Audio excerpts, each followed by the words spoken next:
Pilnībā ar jaunākajām tehnoloģijām aprīkot digitālā klase otrdien 27. augustā tika atklāta Rīgas 6. vidusskolā.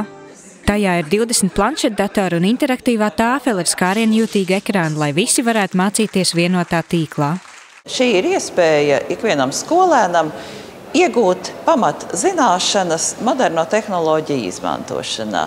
Šīs datorklases iespējas ir ļoti daudzveidīgas, un tas būs atkarīgs no tā, cik radošs būs skolotājs, cik veiksmīgi viņš izmantos visas šīs klases piedāvātās iespējas, un skolēniem tas dos iespēju vēl un vēlreiz pārliecināties par savām zināšanām un skolas vielu apgūt ne tikai no mācību grāmatām, bet arī no citiem pieejamajiem materiāliem. Jauno mācību gadu mūsdienīgā un radošā mācību vidē sāks arī Dobeles valsts ģimnāzijas un Zemgales vidusskolas skolēni. Digitālās klases paši skolas skolotāji ir izcīnījuši kā balvas apmācību programmā Samsung skola nākotnē, kurā piedalījās 120 skolotāji no 30 Latvijas skolām. Par labāko žūriju atzina Rīgas 6. vidusskolas digitālo pārmaiņu projektu, kas skolā iecerēja attīstīt TED klubu, kurā bērniem jau no 1. klases māca formulēt savu viedokli un uzstāties ar prezentācijām. Mēs ticam, ka tehnoloģija būs mācību pieredze un tā būtiski uzlabos arī prasmes rīkoties ar tehnoloģijām. Sākotnējais mērķis bija uzlabot skolotāju prasmes, bet tas nākotnē ietekmēs arī skolēnu konkurētspēju. Bez prasmēm rīkoties ar tehnoloģijām būt konkurētspējīgam darba tirgū būs ļoti grūti.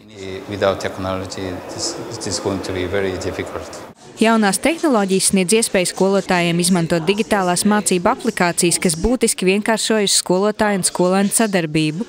Skolotāji arī liek lielas cerības uz jaunu rīku ieviešanu un planšetdatoru mobilitātes izmantošanu efektīvā un elastīgā mācību darbā.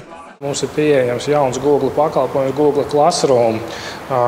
Viņš ir palaists burtiski 10 dienas publiskā pieeja, līdz ar ko mums nav vēl pieredzes, bet uz to mēs liekam lielas cerības. Dažādas speciāli planšetēm izstrādātas vides, kas palīdz organizēt to mācību procesu. Ir šis, ko mēs šodien demonstrējam, Nearpod, ir Prometīna Classflows un dažādi citas vides, kurās mēs varam tehniski nodrošināt to procesu, pāraudzību, lai tas nebūtu tā, ka stundas laikā aizmugurējie soli varbūt atpūšās. Samsung partnerībā ar iespējamo misiju bezmaksas programmu Samsung skola nākotnē izsludināja pērn oktobrī. Papildu digitālās prasmes pieteicās apgūt 213, jeb 4. daļa Latvijas skolu. Pieteikšanās programmas 2. posmam tiks atklāta 2014. gada rudenī.